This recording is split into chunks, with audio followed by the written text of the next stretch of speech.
Ducked off low key, yeah, you know me. Kickin' with Tyree, hit it 3 like Kyrie.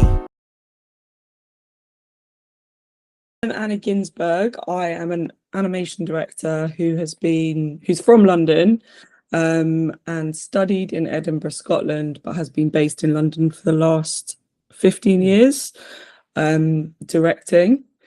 And the project that is world premiering at South by Southwest, which is really exciting, is called HAG.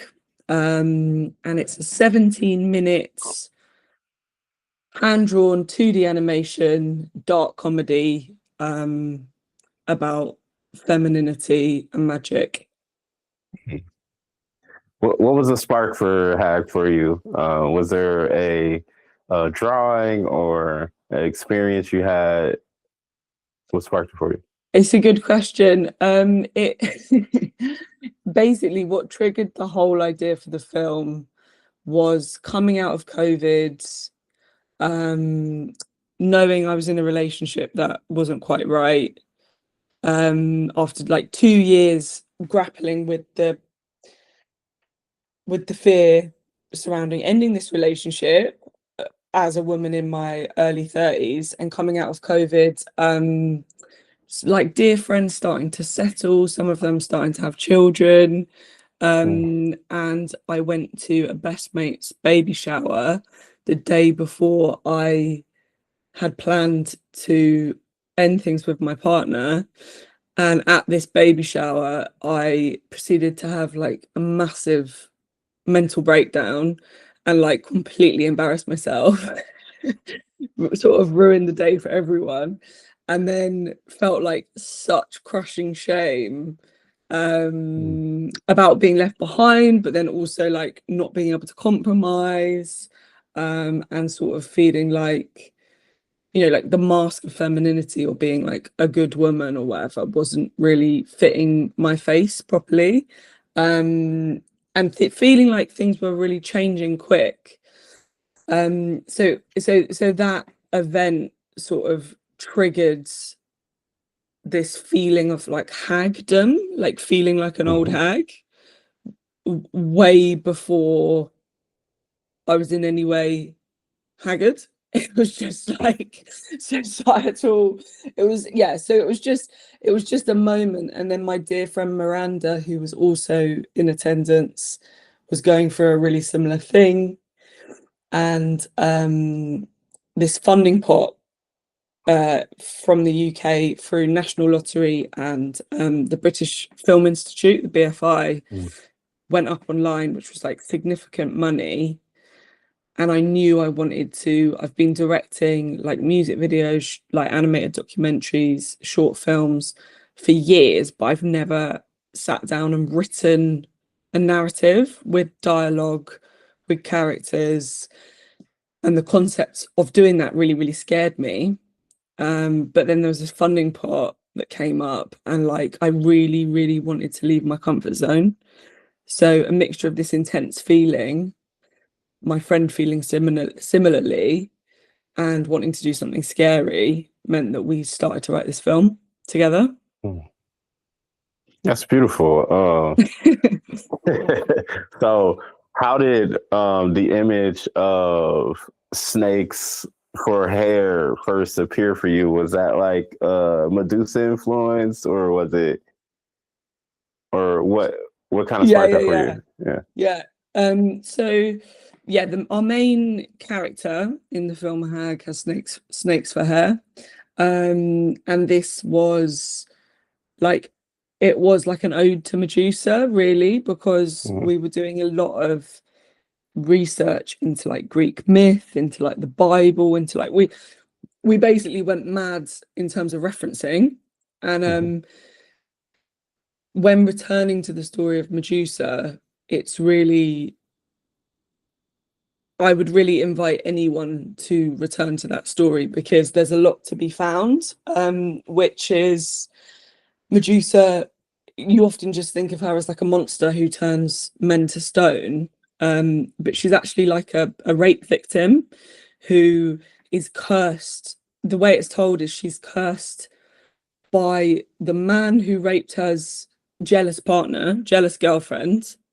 And she was very beautiful, and then this girlfriend turns her into this monster, this gorgon with snake hair. But then if you read it from a contemporary perspective, it could be that this woman has like bestowed it was actually like an act of female solidarity, and she knew the violence this man was capable of, and she bestowed these snakes on Medusa as like the ultimate gift, because they're like the ultimate protection, because she could not only return the male gaze, she could literally turn the patriarchy to stone. So like it was kind of cool looking at like this sort of feminist through this feminist lens of the idea of Medusa as like a real icon for female rage.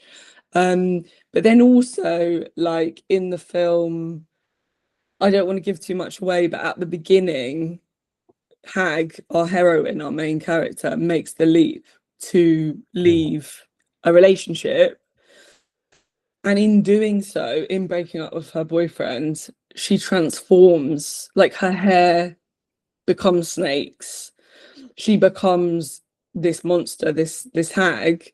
So it was sort of a way of visualizing the way that society views single women of a certain age as well. And then also just the fact that like the snakes, her having snake hair in animation was just such a great tool of like the snakes being like her gut, being like her true, the snakes always enact her true feelings, even when she's trying to like fit in or wear this mask. So they're sort of like a really useful tool that you could only really have in an animated world, you know, to show the characters like interiority. And they've ended up being like, you know, the sort of heart of the whole film, the snakes. Yeah. I love that, and I love how you related it to Medusa. I've always found Medusa's story is like so misunderstood. Yeah, totally. I feel like that's the one story I feel like we haven't gotten right in film a lot of the Yeah, time. totally. So, Yeah. And, I feel like there's like a big gap for like a serious retelling of that story. Like in like in a long form thing, like in a feature film or something. down the line, you might have to look into that. Yeah. So, yeah. So the word hag is like this negative connotation around it. What does reclaiming the word mean to you?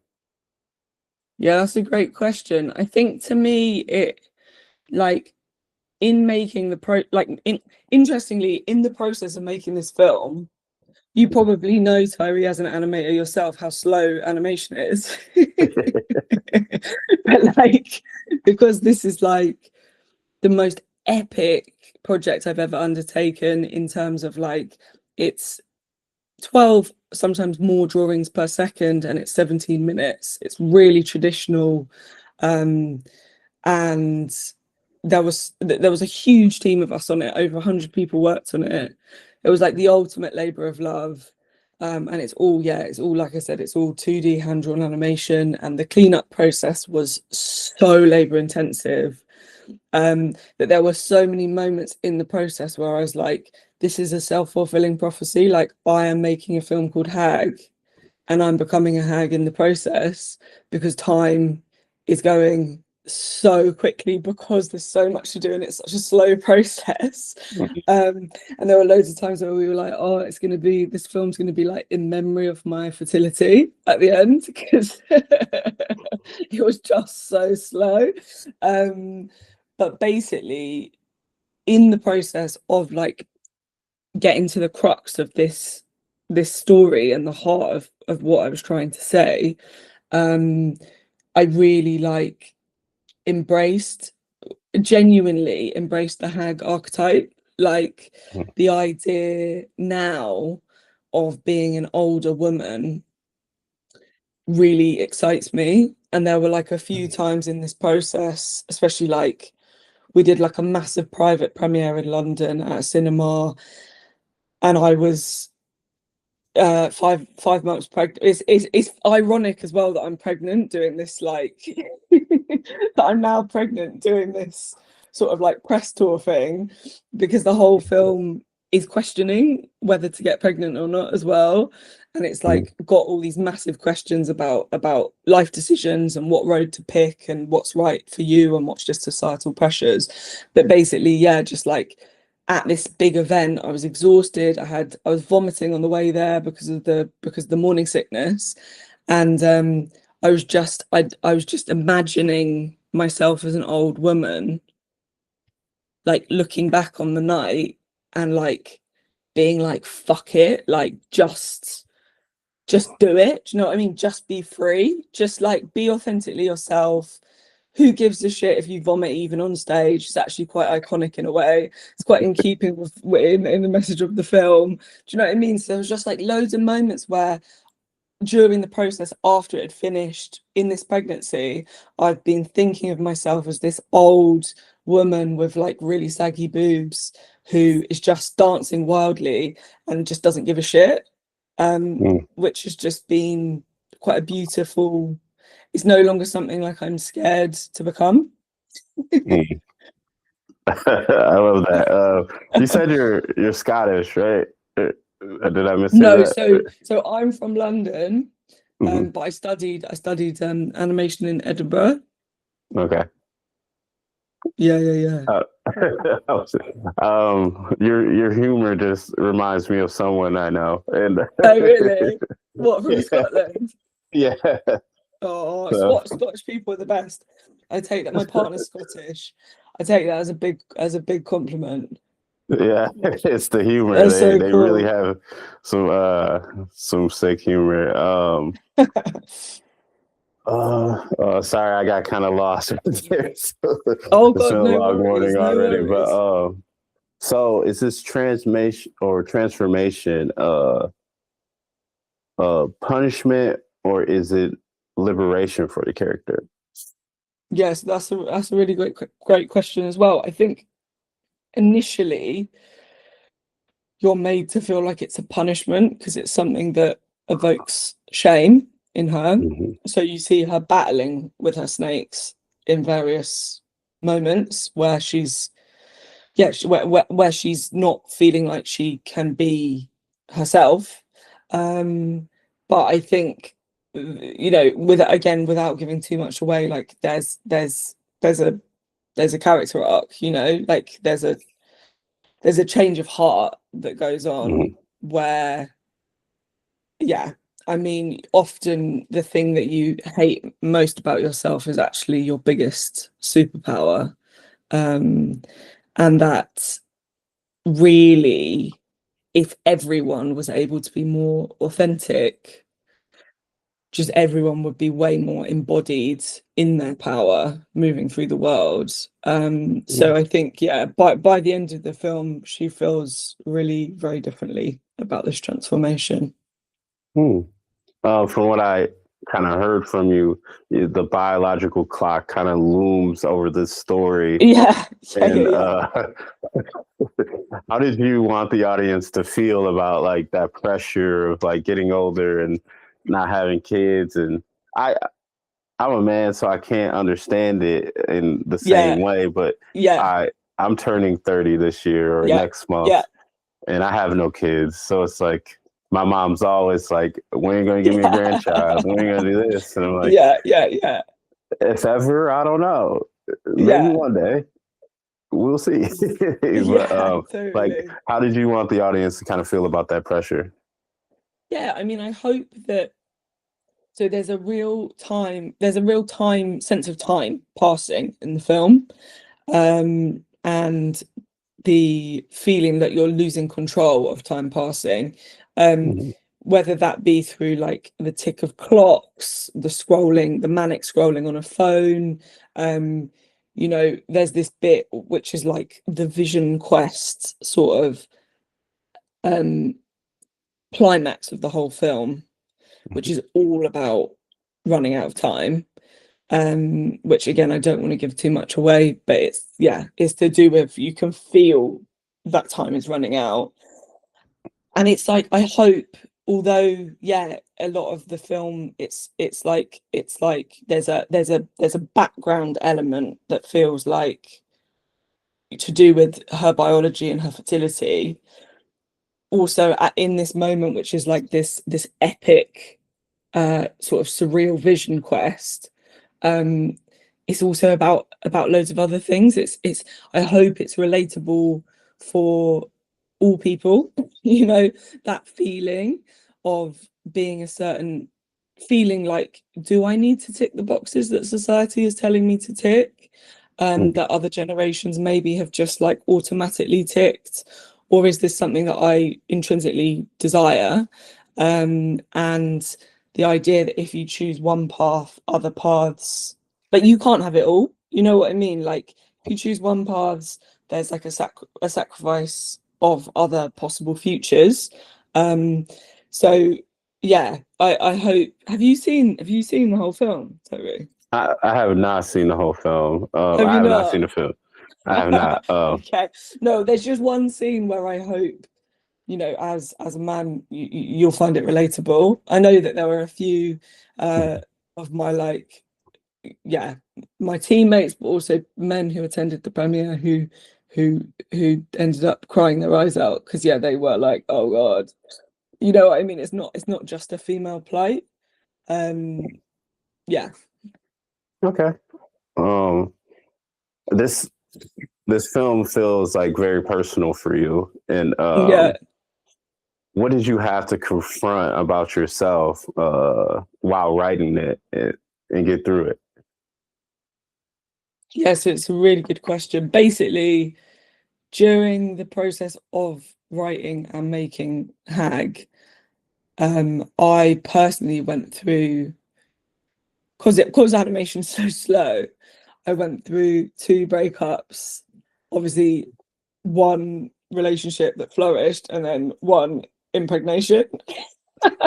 So like there's been a lot of, in the last 3.5, 4 years, there's been a lot of personal change, you know, and in the film, yeah, there's moments of like, you know, losing faith, being heartbroken, being lost in my private life, that have if anything made me like hold on to the privilege of getting to make a film about something that I relate to so much, like a life raft.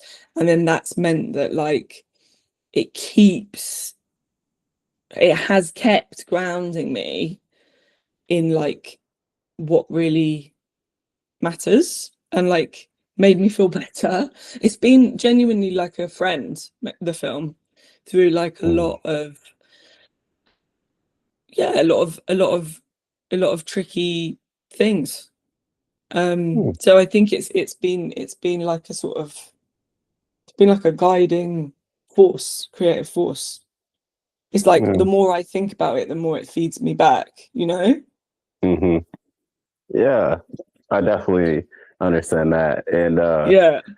there's a question, I didn't know if it would give away too much. How did you navigate? Because this character is obviously freshly single throughout the Yeah, film. totally. How did you navigate kind of like what I call it's a hellscape of just like the modern like dating landscape, which is like Totally. dating apps and pretty much all the different dating apps, like the Tinder, the Bumble, there's another one I can't think of right now. Yeah. We've It's got been a while. Hinge. We've got Hinge in the UK, which everyone like hates. Yeah, Yeah, Hinge. totally. Yeah. Totally. So what was the question? How did How did I? you design that like fresh like landscape for the character being freshly single and getting back in kind of like the dating apps and stuff like that? How did you design that within the film? Yeah, so that, I must say I'm a bit of an anomaly. I've actually never been on the apps, which is like a crazy, it's a crazy claim, but it's just something that I've luckily managed to swerve. But my dear friend Miranda has, and then loads of my best friends have just always over the years sent me screen grabs, sent me screen recordings, sent me like, I've basically just got like a Bible of like the best references, you know. There's also like a Instagram account called Beam Me Up Soft Boy, which is like just this curated by, I assume, woman, of like amazing interactions that are just so harrowing on Hinge, but also just such funny profiles. So designing there's like a full dating app scene in the film, and designing that was just like an absolute joy, because there was just such a rich archive that I could draw on. And also like it is just it is just fun, like character design, like trying to distill like a type down into a very recognizable type, like distilling it into a character, but then bringing something original and cool to the design, and obviously using the HAG color palette it's just a lot of fun, Tyree, like just really funny, just like you know. How does the character use humor as almost like a coping mechanism for possible rage, you know, like of like time running out? Yeah, I feel like the main character in the film isn't trying to be funny. Like it's one of those, it's a dark comedy, so she is played by the wonderful Charlotte Ritchie, who's a bit of a national treasure in the UK, who's just a dream to work with. Like she's a big deal, and she said yes to this film, which was just again like a labor of love. There wasn't much financial motivation there, but she's so good at playing this like millennial angst, like sort of like anxiety, neuroses, self-effacing, sort of like people pleaser. And that's what we always wanted the main character to be trying to mold themselves to fit into the world and all its intensities. But the humor really lies in the absurdity of how far we push these very recognizable scenes, whether it be like a club night or a baby shower or you know, a breakup or scrolling on a dating app. It's more to do with using animation as a medium of endless possibilities to visualize these feelings of feeling monstrous or ashamed through the characters becoming monstrous, or you know, through what you're able to do with animation. So the humor lies slightly differently from the characters trying to be funny, you know. It feels more sort of documentary in tone when it comes to the dialogue, because a lot of it we scripted and then we improvised. So we had like the scenes mapped out, and we'd record all the script, and then we'd just get the characters to the amazing actors we were working with in the sound booth to like riff and improvise around the scenes, which did make it a lot funnier. Yeah, because they would just come out with some unexpected gold, basically. That's beautiful. That's a beautiful part of improvisation, and totally having people who are good at it is always beautiful. Totally. My last question for you is, if society labels independent women as monsters, what does that say about society? That's fab. That's a fab question. I mean, I think it shows that still there's a lot of fear of women, especially women who embody self-love and power and freedom. And there's a real, increasingly, sadly, with the global shift towards the far right, increasingly there's a desire to control and oppress women, which breaks my heart, really. And a lot in society is, you know, whether it be how exposed women are to crazy beauty standards on Instagram, or, you know, whether it be the threat to abortion rights or what have you. But there's a lot that women have to contend with every day in society as they move through the world, which challenges their ability to love themselves in the same way that I think it actually is becoming harder and harder for men to feel, you know, authentic self-love, with all this societal noise and the increasing fixation on like physical appearance for both genders. But yeah, I feel like a society that sees a single woman as monstrous shows that it's a society that's fearful, you know, fearful of a woman's power. I love that. I want to thank you for spending 30 minutes with me. Oh, my pleasure, Tyree. I hope it was manageable for you. I know being 8 months pregnant can be a struggle. I'm just ducked off low key, yeah, you know me. Kick it with Tyree, hit it 3 like Kyrie.